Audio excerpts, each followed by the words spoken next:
Hello, ladies.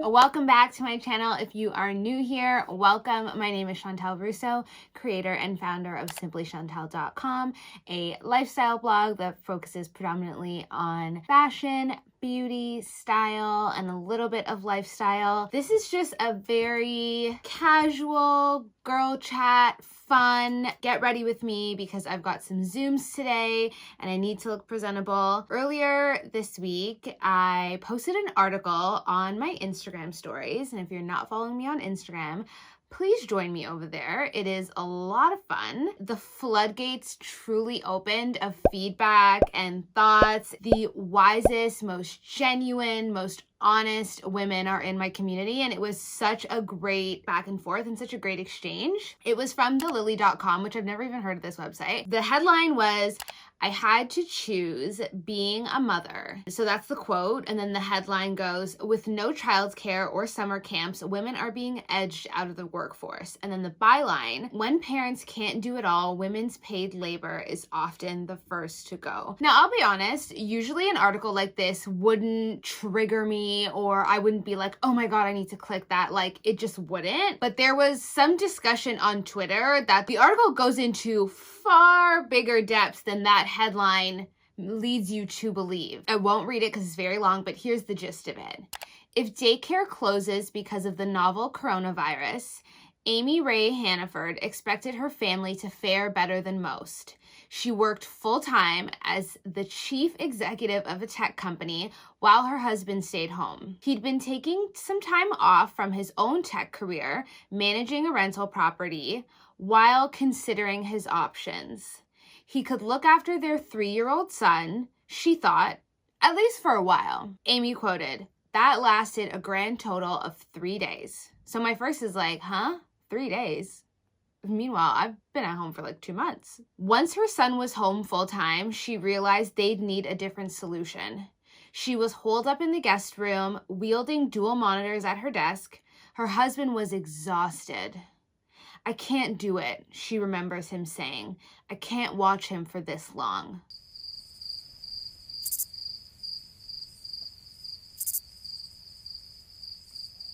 What? Hannaford, 46, had been logging 70-hour weeks for years, and she was proud of the work she'd done. When she started her career in San Francisco, she was one of the 2 women at a video game company, buying nondescript jeans and hoodies so she could be one of the guys. Eventually, she came to run a company that she co-founded, which is where she's at now. Long story short, this woman did not quit her job. She actually dissolved her company. Her company was her and 12 other people. And she said that they can live off her savings for a while until this is over and she can go back to finding another job. She felt like she couldn't be the best mother. She felt like she couldn't be the best wife. Guys, real. Posted on Instagram. You guys came through with the feedback. I just want to make this clear, and I said this on my Instagram as well. I am not a mother. I'm not going to pretend that I know what it's like to be a mother. Like, I'm not going to do any of that. I come from a family of 5. I know that being a mother is not easy. Being a parent is not easy. This article brings up a lot, and I think it's a really good example of how women ultimately, you'll get the shit end of the stick. You have to know yourself. What do you want? What is important to you? I think that's really important for women because there's so much in this world that will cause you to lose yourself. This is a full-blooded, able-bodied man that is at home, that was already at home, watching your child, your one 3-year-old. Okay? When the kid was at daycare, school, whatever they had going on. So now coronavirus has hit. It's awful. It's stressful. It's putting people in situations they never thought they'd have to be in. 3 days of your wife being at home and you having to watch your kid at home, you tap out. How? One of the comments that I got on Instagram was like, what would he have done if she just said no?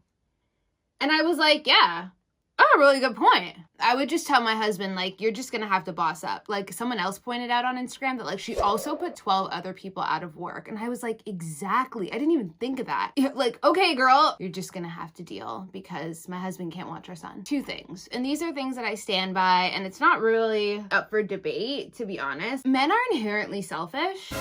Like, inherently. Down to their bones. Before you even go there, humans are self-serving. Absolutely. But men are inherently selfish, and there is a certain bone or gene or characteristic or quality, however you want to put it, of nurturing and compassion that most women have that frankly most men don't. And this is a really good example of something like that.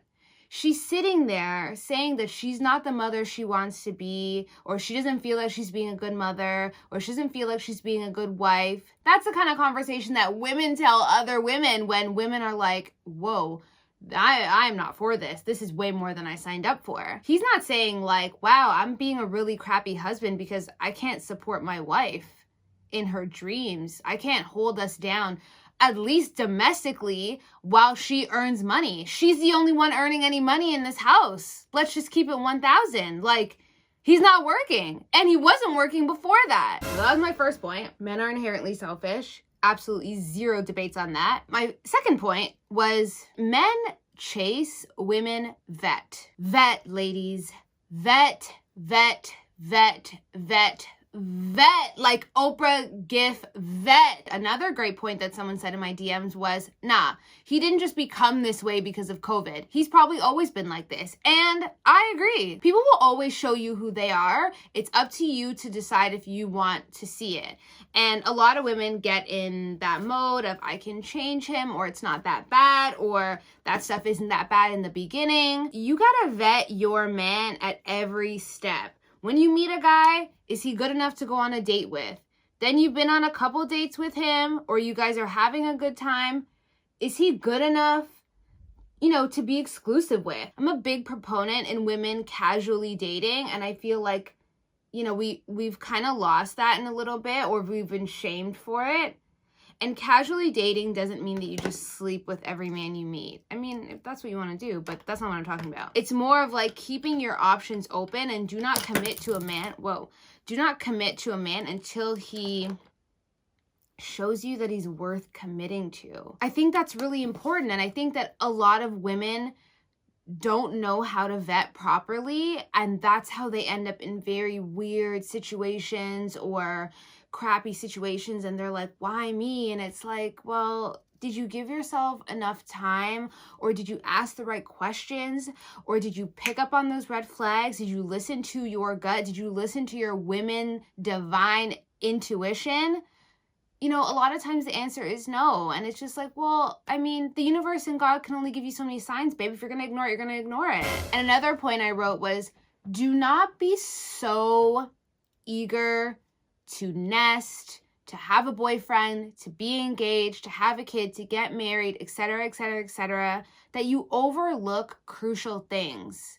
Because once you have a kid and you've been out of the workforce for a couple years and you're solely relying on your partner, or, you're the breadwinner and he's not, and whatever your situation may be, make sure it's one that you want. If you are a career-driven woman and you know that you want to build a career for yourself, and that is a huge part of your identity and maybe like your self-love, then you need to be with a man that backs that up 100%. You need to be honest with yourself about how much you can and cannot do, but you need to be with someone that backs you up 110%, with or without children. Because trust and believe, if you don't ask those questions and you don't have those uncomfortable situations, those conversations, they're going to come up. And they're going to come up when it's so pressing that you can't avoid it. And 9 times out of 10, women get the shit end of the stick. They end up losing. Okay, I'm back. I had to set my concealer and the rest of my face off camera because I was getting fired up. But I also got a lot of comments about personal experiences that were somewhat similar, which really shocked me. Like, these are real women. These are real people's lives. And it's like, it's so easy to get partnered up in a bad situation. One of my bosses said one day that getting married is the biggest trait of his life. And if you F that up, you F up your life. So you got to make a good trade. You got to pick someone that is on the same page as you, wants the same things as you, respects you as an individual, respects you outside of his wife, his girlfriend, their mother. Like, you as a woman on your own, who are you? You know, there's a really good quote that who are you before the world told you who you are or who you should be? I have my own ideas. I have my own desires. I have my own passions outside of home life. And if you don't, that's fine. But this article really speaks to the women that do, and then that make a poor choice. And let's be real, she's 46. She's a 3-year-old son.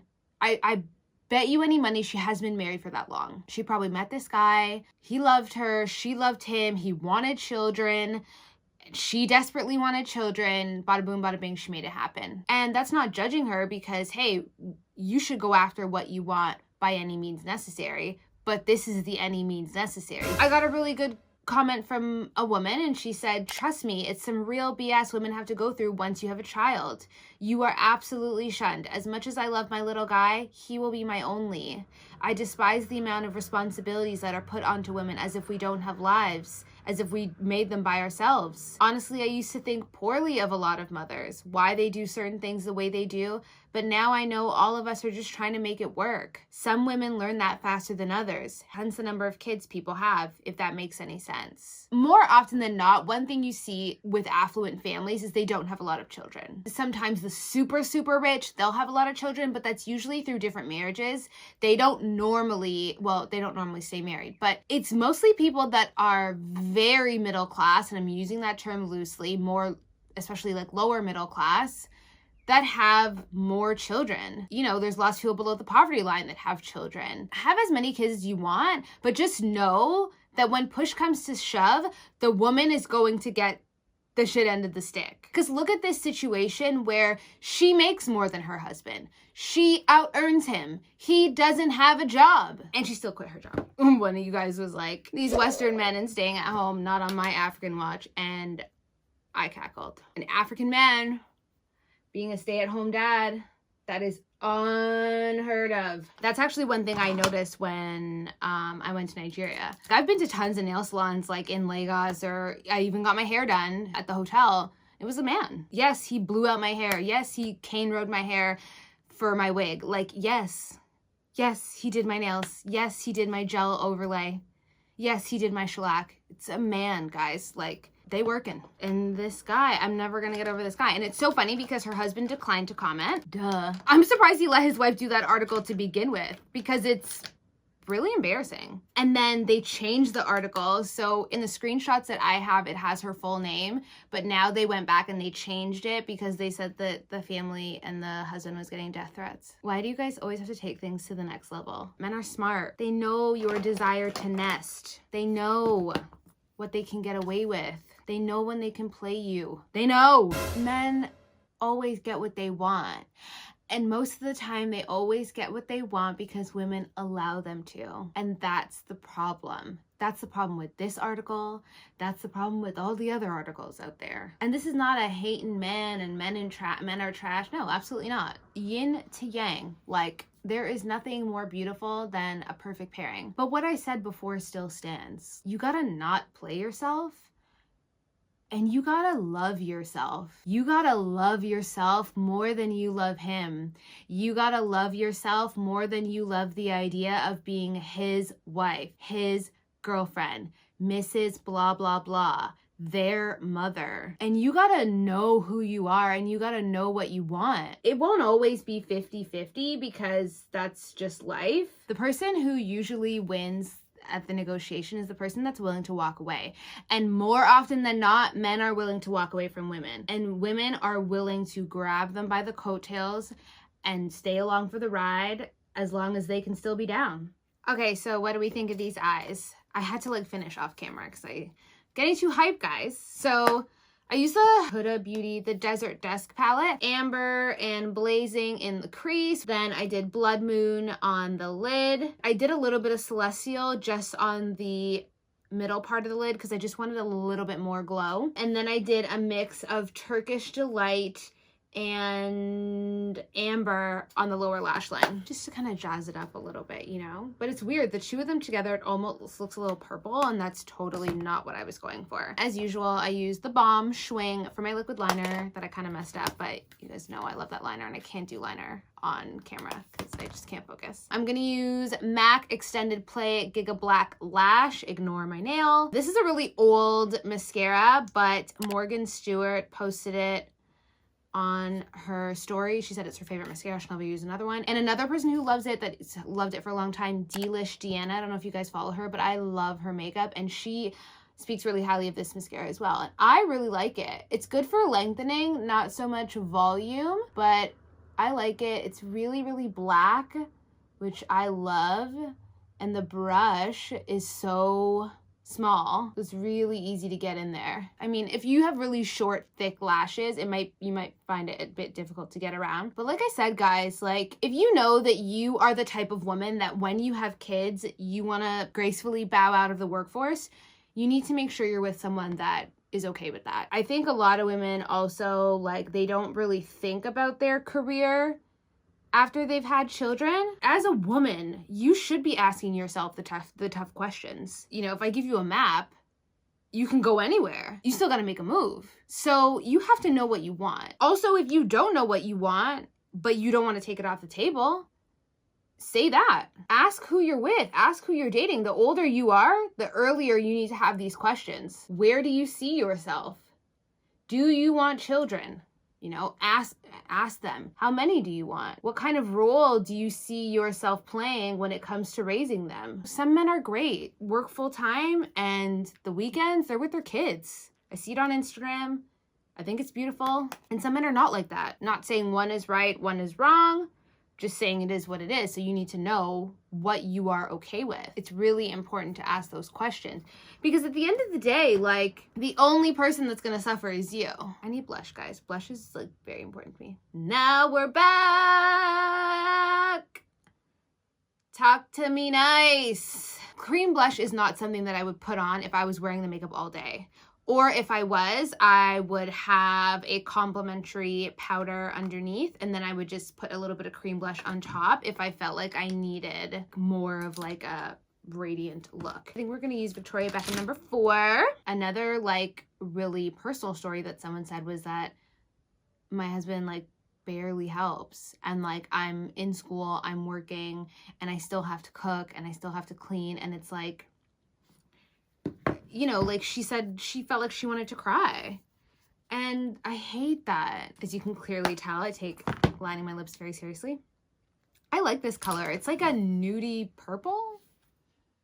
Don't really know if that's a thing, but we're just gonna go with it. Today we're gonna go with Charlotte Tilbury in Bitch Perfect. Let's keep the Brit vibes going. I wish I had like a Burberry gloss to just finish this Brit lip, but I don't. So we will use Charlotte Tilbury lip gloss in Sweet Stiletto, and I love this lip gloss. I really hate that it's so small. Like, come on. Like, come on, Charlotte. I'm just gonna put it in the center. I think that's the way to get the best pout with lip gloss, is just to put it in the center. It's fire. Come on. Come on. Don't leave me hanging. This looks good. Ooh, I love it. But overall, I do really want women to make their choice consciously. That's really what this comes down to. You can have the man you want. You can have the life you want. Just make sure it's what you want. Or at the very least, well, not at the very least, but it's a compromise between two conscious individuals, you know, come from a real place. I just want more women, especially Black women, to make conscious decisions. Decisions that are self-serving, right? Decisions that put them first. You're looking out for you. He's looking out for him. That doesn't mean you guys are stepping over each other. That doesn't mean you guys are disrespecting each other. You guys are just two whole individuals coming together and trying to make something. That's what I'm talking about. I love it. Oh, look at that. With 3 minutes to spare for my Zoom call. Okay, so what do we think of the final look? Not bad, right? This wasn't anything like super fancy. I just really wanted to come on here, talk to you guys. I know I don't really talk about stuff like this very often, but I was so triggered or compelled by this article that I had to share it on Instagram, and then the floodgates opened up and I was like, you know what, I'm gonna just pop on YouTube and see what everyone else thinks. I hope that you guys liked it. If you guys want more of these kind of like girl chats or hot takes or my opinion on things, happy to give it. Comment down below and let me know what you think. Take care of yourself. I will link the article down below, so if you are curious, you can read it. It's quite lengthy, but it's worth every word, I promise. Take care of yourself, guys. Be safe, and I'll see you in the next one. Bye.